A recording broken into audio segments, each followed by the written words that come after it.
This spring has been one of the coldest and the wettest I can recall in some time. Yet on Saturday, May 6, 2017, 9 youth groups from local churches and the EECM Community Center came to the Conway Sportsman's Club to fish. And they did fish.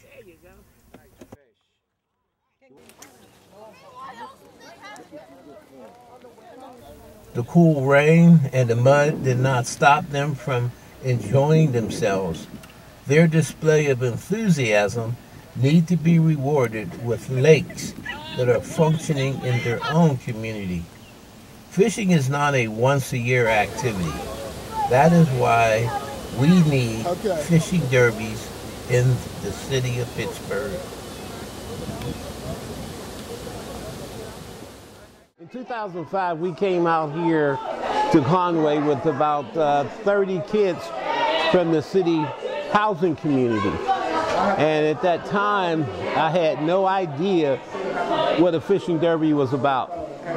But the kids had such a great time, and we were received so well that I knew that I wanted to continue. And so I was praying about it. And before I even finished my prayer, Bill Fishcorn and a couple of the members of the club came over and asked me to join. We've been here ever since. I've watched this organization just extend itself to the community, not only to the youth in the city of Pittsburgh, but the whole Butler area. And it's a great organization where men and women can come together and address the needs of the community. They do it with special needs. They do it with issues that, pardon me, young man, move back. Thank you.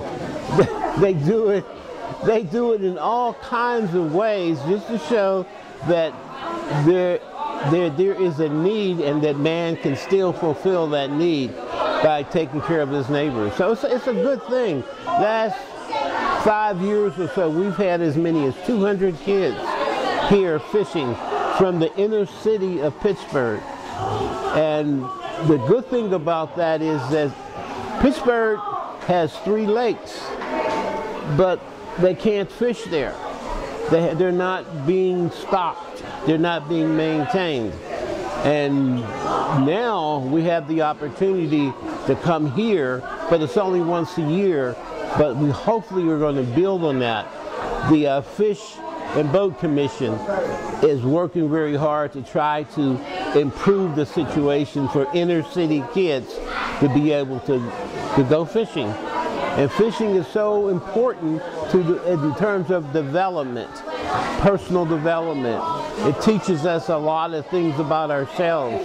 And I think that today kids need that. They need more than just sitting beside a computer. Computers cannot make a child develop the way that they should. They don't give them that kind of flexibility. So Conway Sportsman's Club has done a great thing by opening up its doors and allowing inner city kids to come in and be a part of something that they normally don't get a chance to do. Oh, okay. Well, we give the kids a day of fishing, and we feed them, and we give them a Christian message, and we have prizes that everyone gets a prize. Everybody leaves with a prize. So, you know, it's always a good day. Kids come. Most of the kids are all from the city, like Penn Hills, and I'm from the Hill District. Mostly it's all church organizations that we have youth groups in that they bring out these kids. And Spencer Simon, he's been the primary connection with us to all the city churches to bring these kids out. Oh, well, the prizes, they're all donated by our members, or there's some organizations like the Hungarian Club in Harmony and Cardinal Midstream, a pipeline company. They donated prizes every year. Marburger's Dairies has always donated all the drinks for this event, and but mostly it's the members that provide the prizes. Everybody brings 3 or 4 prizes, and I mean, this year we have, I think, probably 250 prizes and only maybe 100 kids because of the rain. So everybody there's a good selection of prizes. There's bicycles and everything from bicycles to jump ropes. We have a lot of prizes. The city of Pittsburgh has been blessed with 3 beautiful rivers, and they are known nationally as the lifeblood to this region. The city also has 3 lakes that have provided recreation and education to previous generations. Unlike the rivers, the lakes have fallen into a state of disrepair. They are not stocked with fish, yet local residents are drawn to them because of their natural beauty. It's close, it's beautiful, it has such great potential, and we have caught a couple of fish, so it always keeps you coming back, even once in 100. You still live for that once. There's a lot of famous spots here in the city of Pittsburgh. This is my favorite spot. This is Shenley Ovals or Shenley Lake, and we used to come here a lot as kids. We'd walk from the housing projects over on Bedford Avenue. Some folks remember Whiteside Road. But this was something that we could do with our lunch backs or lunch bags, pack some sandwiches and whatever else was at the house, and we'd come here. And as you look around here today, it's really a pitiful sight in terms of the investment. We got Carnegie Mellon, you got University of Pittsburgh not too far away, but here in this hollow you have water with, I don't know, I'm not a chemist or water biologist, but there's all kinds of weird things growing here. And no fishing, there's no kids anywhere. This is a great place where families can gather. One of 3 within the city of Pittsburgh where fishing can happen. Kids don't have to go outside their community in order to fish. And I understand the pressure that the city is under right now. There's all kinds of water problems, but this is one of those problems that I believe if the right kind of resources are brought to bear, and that's the foundations, and that's the universities who are here looking for young qualified individuals, young minds, creative minds. Well, it all starts right here. There was so many times I've came here and I would just sit. If I wasn't trying to catch anything, I would just sit. And that was a time that God spoke some things into my heart. And that's what I'm asking for. I'm asking for a way that the community can pull young people in and encourage them and get them excited about the life that they have here in the city of Pittsburgh. I want to hold fishing derbies. I mean, this would be a great place for a fishing derby. And while I was sitting here thinking about all this, a train just came through. And I was trying to figure out how to do that and do this at the same time, and it ain't gonna happen. But a train came through, and I thought about how many times I would come up and I would be really cautious about that train, because I didn't want anybody going to my parents and saying, hey, your son just got run over by a train. But God had a better purpose for me. And I just believe that if we do the right things, God's going to use this water to heal a lot of families, a lot of kids. A lot of good things are going to happen, because if we use this water, that's going to give him an opportunity to move on the minds and the hearts of these young people. It's just not enough to put up a sign that says, we love you, don't shoot. I mean, you know, what does that cost? What does that cost? And I just want to remind you of something as I was on my way over here. We hear a lot about Andrew Carnegie and the Carnegie Libraries. I don't know. I mean, I like history, and I remember one time reading this, and then I heard it again in a lecture about Carnegie. Carnegie was inspired by a person who had a library and wanted the young boys to be able to get information to hopefully make their lives better. Carnegie was inspired by one man with a library. Carnegie grew up and turned his fortune into a series of libraries across this country. A series of libraries, the Carnegie Foundation. He did a lot of great things because of what one man did. And that's the opportunity that we have. We have an opportunity to inspire others. And at some point I'm going to introduce you to a young lady by the name of Lois, whose husband loved to teach kids how to fish. Lois just donated 10 fishing poles and all other kind of fishing equipment to the ministry because he taught others how to fish. And I hope that I have the opportunity to do that, teach others how to fish. Because out of that group, somebody's going to come up and do something really significant. Because they came, they sat with a fishing pole, and they heard the heart of God speak into their lives. So I hope that this series of messages over the next 6 months will inspire you to do something different, to do something to change the lives of our young people. We need volunteers. We need people who are willing to come out and to work with young people. We need young people to get involved and encourage other young people to become a part of what we're doing. We need you.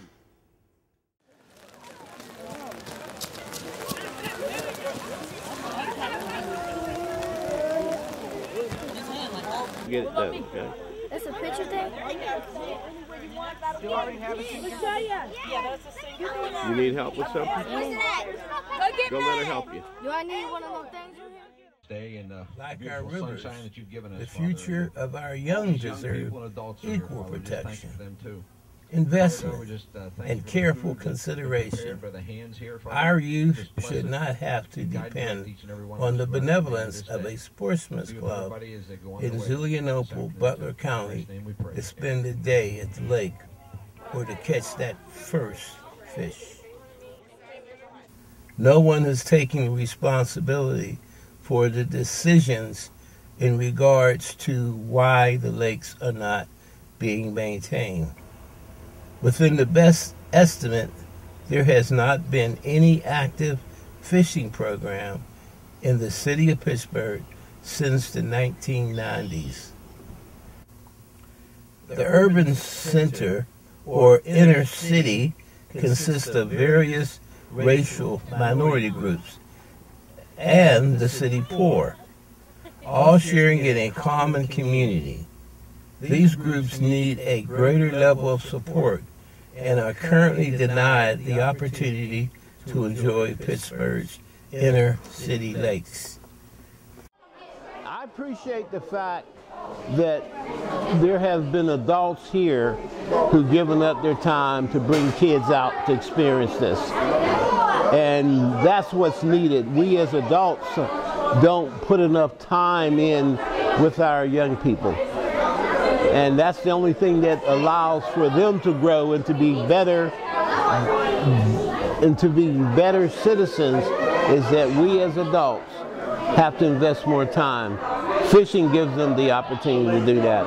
You know, it's really interesting because we got like 3 or 4 generations of adult males and who do not know how to fish, who have never had the opportunity to fish.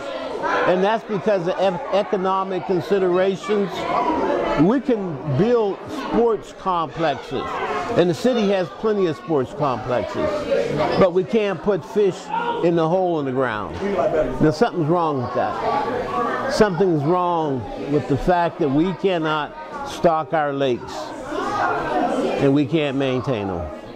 Yeah, turn it around. Okay? Okay, I'd like us all to listen to Mr. Robinson here. Let's Go Fishing Ministry desires to conduct citywide fishing derbies in the city of Pittsburgh. I believe it to be a valuable tool in reaching our inner city youth to improve social skills and strengthen the community. That's great. That's good.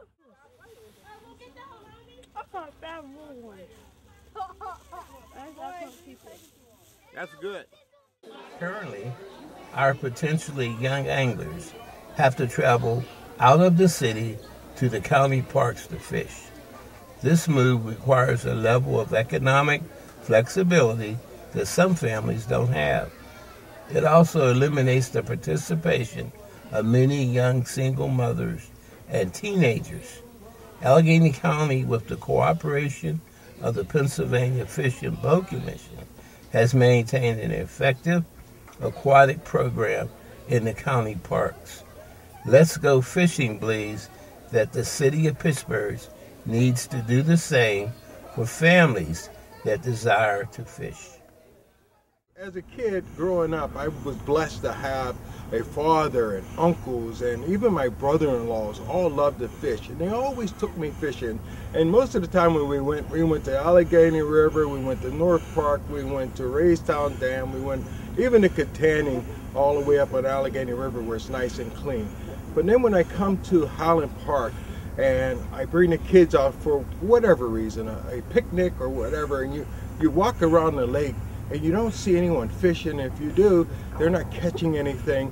I always thought, boy, it would be nice to be able to come to your own backyard to catch some fish. So as I'm in North Park, and I'm catching crappie, 40, 50 of them a day sometime. I mean, they're just overpopulated. I had a bucket, and I decided to take 10 or 15 of those crappies and bring them here to the lake and dump them in. And when I dumped those crappies into the lake, and then came back throughout the summer and seen some people fishing and actually seeing them catch a fish, I thought, boy, it's a great idea to actually populate this lake with fish. I also went to Lake Shinley one time, and my pastor's sons were down there catching bass. So between these lakes and Pittsburgh, there are fish in here, but they are few and far between. And it just motivated me to try to do something to get it so that these kids have something locally that they can go to, where they can walk up here and they can fish on their own and learn some things about fishing. You don't always catch what you're looking for. You don't catch it when you're expecting it, but you continue to persevere and do what you need to do to catch fish. And being a fisherman, that's what it's all about. There's so many lessons to be learned.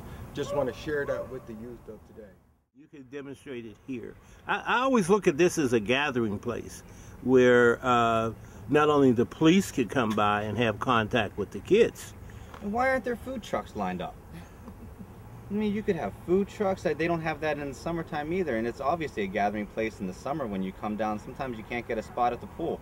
That should be the same way at the lake. In the fall and in the spring and even in the summer. You could double the size. You could have food trucks down here, and you could just have a sea of diversity. Wow. Hey, stay with us. We're going to be doing some reports on the situation with the lakes in the city of Pittsburgh.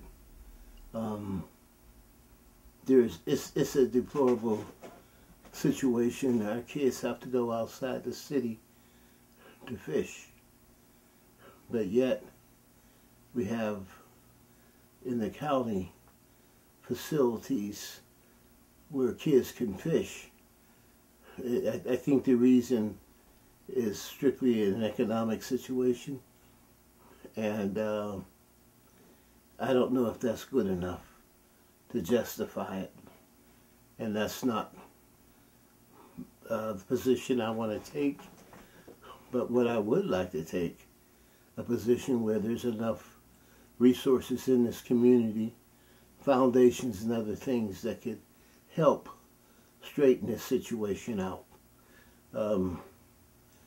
We're losing too many of our kids because they don't have, or they're not exercising the ability to make good decisions. And a lot of that happens when you fish.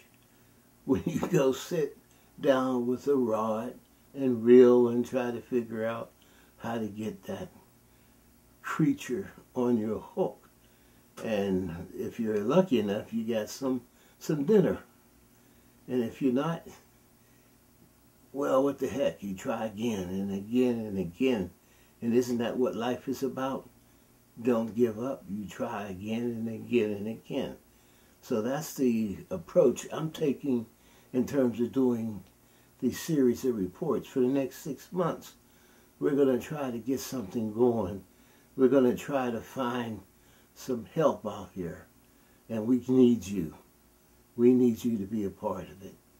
So stay with us as we find some answers. We're going to go fishing for answers and why Pittsburgh lakes are not stockable, why they're in such a bad situation that most of them you can't even do anything with, like Lake Elizabeth on the north side, Lake Carnegie in Highland Park, and again, like you've seen in the report, my favorite,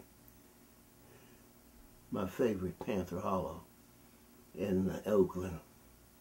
The Conway Sportsman's Club, and I'm a member, have been now for about 13, 14 years. Unique organization. They just recently received an award from Mayor Bill Peduto. May 6, 2017 was Conway Sportsman's Club Fishing Derby Day in the city of Pittsburgh, America's most livable city. Well, we want to make sure it's that way for everybody. The club is providing this annual fishing derby for Pittsburgh youth for the last 20 years. 20 years they've been doing this. They do it out of the love for seeing kids fish and to catch that first fish and to be able to learn a little bit more about nature and learn a little bit more about themselves. And that's what it's about, learning about yourself. We also want to share a story about Mrs. Lois Wallasick. I spent some time today speaking with her because I wanted to pronounce her name correctly, and hopefully I learned something, and I did pronounce her name correctly. Lois Wallasick. This lady with a big heart. Her husband's deceased. Her husband's name was Paul, and Paul enjoyed fishing. She showed me a photograph of him, and he had this big fish, and he taught other kids in the community how to fish. So she wanted his equipment to go to someone who was doing something similar to what Paul was doing. So I'm honored to have that, and it will be passed on to Conway. We have a big shed up there with about 300 rods in it. So now we'll have a shed with 310 rods in it. I'm also going to introduce you to the Caldwell family. The Caldwells are a unique bunch.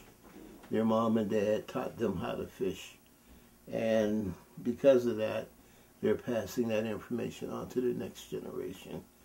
They are a group of people who love to play together, they pray together, they attend the same church. And I know they're having a reunion in July of this year, a family reunion. And that's not unique. There's a lot of families who have family reunions. But there's just something different about this particular family. And the more I'm around them, the more I'm impressed. And the more I take a deeper look at myself to examine what I'm doing to prevent that from happening in my environment. It's good sometimes to have a perspective on what we're doing right and what we're doing wrong. And when we find out when we're doing something wrong, we need to make it right. So that's where I am on that issue. Let's Go Fishing is looking for stories. We're looking for stories and about adventures you've had with maybe family, friends, fishing stories, about the one that you caught.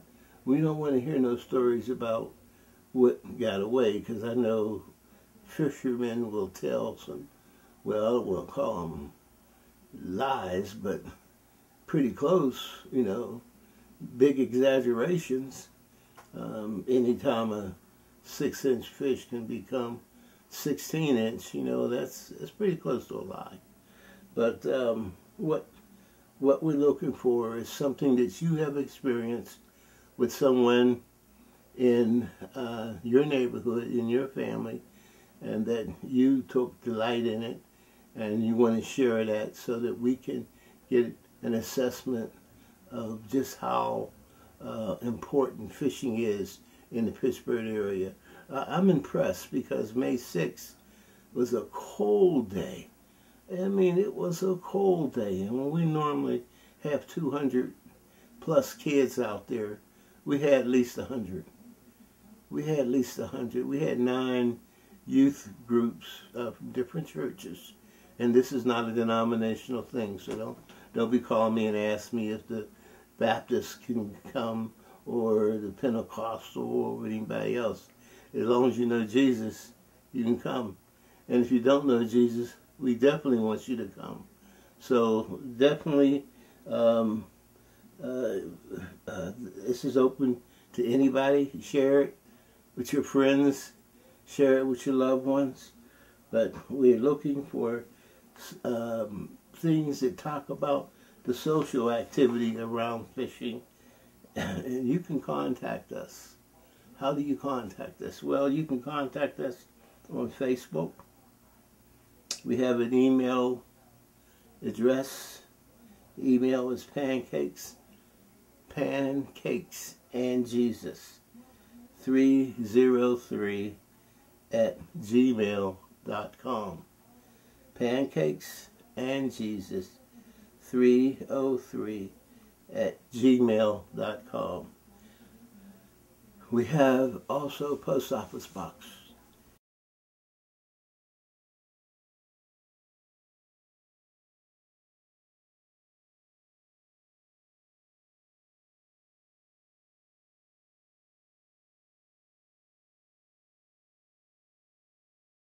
Now, I will take a phone call.